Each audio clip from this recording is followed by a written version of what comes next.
There have been 5 acknowledged presidential elections in U.S. history where the winner of the popular vote did not win in the Electoral College. However, there's a very good argument to be made that there is a 6th election that should be added to that list. The conventional wisdom holds that John F. Kennedy narrowly beat Richard Nixon in the 1960 popular vote by 112,827 votes. However, to get to this number, you have to put a tortured spin on the numbers from one state in particular. Learn more about the numbers behind the 1960 presidential election on this episode of Everything Everywhere Daily.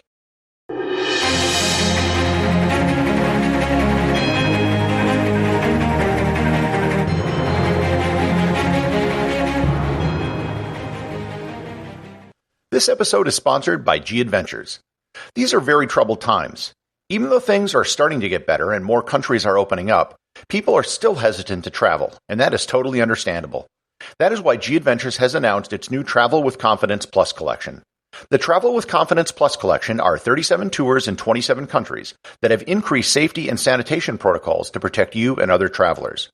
These tours will have smaller group sizes, private transportation, and cheaper options to get your own room, as well as more personal space. G Adventures has also earned the World Travel and Tourism Council's Safe Travel stamp for their health and hygiene protocols and has implemented the Adventure Travel Trade Association's COVID-19 health and safety guidelines. The Travel with Confidence tours are available for booking today and will be departing from October 2nd, 2020 to the end of 2021. For more information and to book your tour, click on the link in the show notes.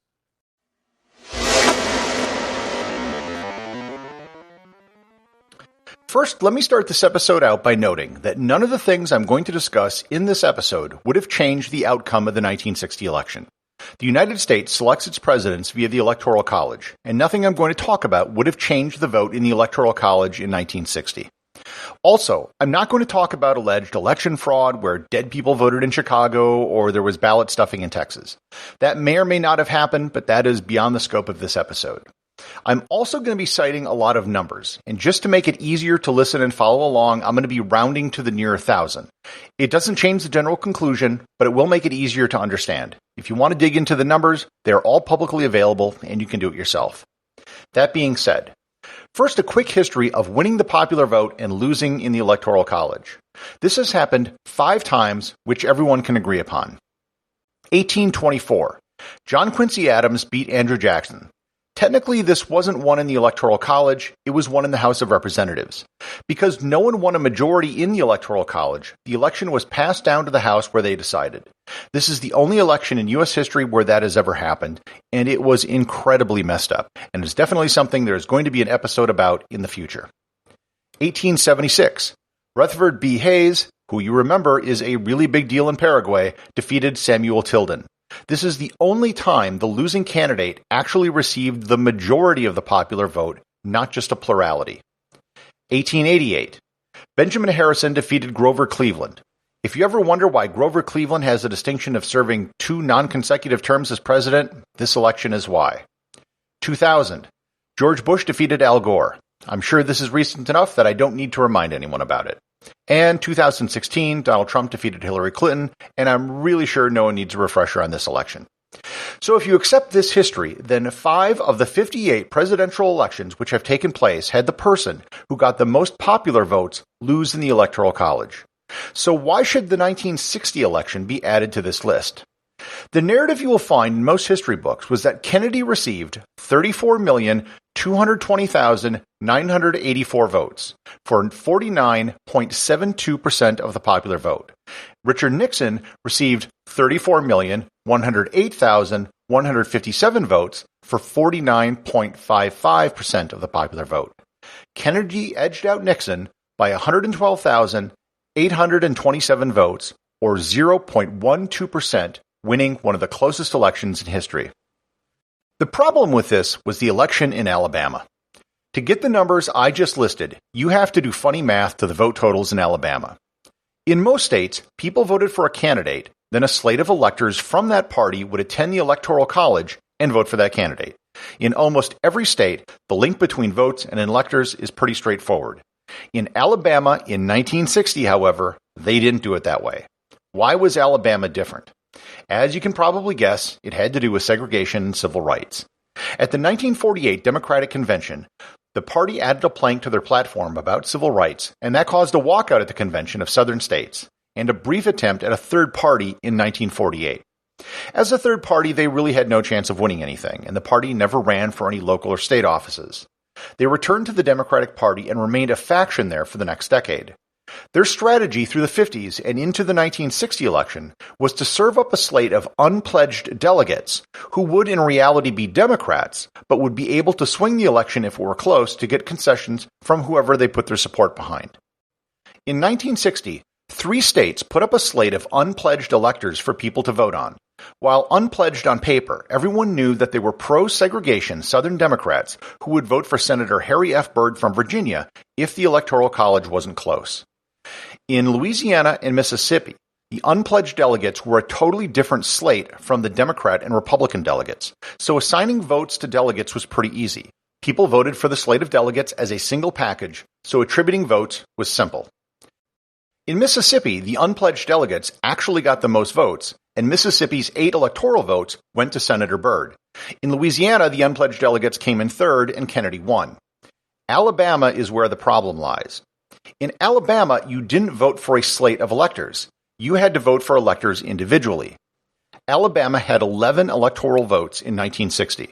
The Republicans offered up 11 electors, and the Democrats offered up 11 of their own. Every voter had 11 votes, which they could split between the 22 electors on the ballot. They could split their votes between Republicans and Democrats, or they didn't have to vote for all 11 if they didn't want to. All of the Republican electors were pledged to Nixon. The Democrats, however, were a mess, and this is where the problem lies. In the 1960 Alabama Democratic primary, 24 electors ran as unpledged electors, and 11 ran as loyalists who would vote for Kennedy. All things being equal, the segregationists were the larger group in Alabama at the time. But because they had 24 electors running and the loyalists had 11, the unpledged pro-segregationist electors split their vote. After an extremely close runoff and recount, the Democrats ended up with a slate of 11 electors, which included 6 unpledged electors and 5 loyalist electors who would vote for Kennedy. In the general election, the electors with the most votes were all Democrats. However, the 6 unpledged electors received more votes than the 5 electors pledged to Kennedy. Most sources cite Kennedy as having received 318,000 votes in Alabama, which is the highest vote tally which any of the loyal Kennedy electors received, and with him getting 56.4% of the vote in Alabama and getting credited with all the Democrat votes. The problem is, the top unpledged delegate received 324,000 votes, which is more than what Kennedy is credited with. If someone were to be credited with all the votes on the Democratic side, it should be Senator Byrd, not John Kennedy. This creates one of 2 paradoxical results, which is how it is listed in most sources. First, the person whose electors got the most popular votes, Harry Byrd, is credited with 0 popular votes. Or alternatively, as it's listed in Wikipedia, you have 3 candidates getting a combined 156% of the popular vote. Neither result makes any sense. The top vote getter shouldn't be credited with 0 votes, and the combined vote shouldn't add up to over 150%. If Alabama had a separate slate of electors like Mississippi did, Kennedy probably wouldn't have gotten any electoral votes from Alabama, as the vote for the individual Alabama electors indicates. Either the segregationist delegates would have won, like in Mississippi, or the Democrats would have split the vote and Nixon would have won. So how do you resolve this? The simplest solution would be to credit the popular vote proportionally to the 2 Democrats, average the vote totals of the 11 Democrat electors, and then award 6/11 of them to Harry Byrd and 5/11 of them to Kennedy. 5/11 is approximately 45%, which is very similar to the combined Democrat vote that Kennedy received in Mississippi, which was 48%. So this is a pretty reasonable assumption. Using this method, Kennedy's adjusted vote total in Alabama would be 146,000. Which is a difference of 173,000 less than what he is usually given credit for. If you remember from the introduction of the episode, the margin of victory in the national election that Kennedy is usually given is 112,000. That means if you adjust the Alabama popular vote to reflect the way the electors actually voted and popular preference, Nixon won the national popular vote by about 60,000 votes. This was the actual result that many national news sources such as the New York Times reported immediately after the 1960 election. As I mentioned before, all of this changes nothing. Alabama's electoral votes would remain the same, and Kennedy still clobbered Nixon 303 to 219 in the Electoral College. It does, however, mean that the closest election in history was even closer than we thought, and there should be a sixth election in the list of times when the popular vote winner didn't win the Electoral College. Executive producer of Everything Everywhere Daily is James Makala. Special thanks to everyone who supports the show over on Patreon. Please remember to leave a review over on Apple Podcasts. Even a simple review can really help the show get discovered in the sea of other podcasts that are out there.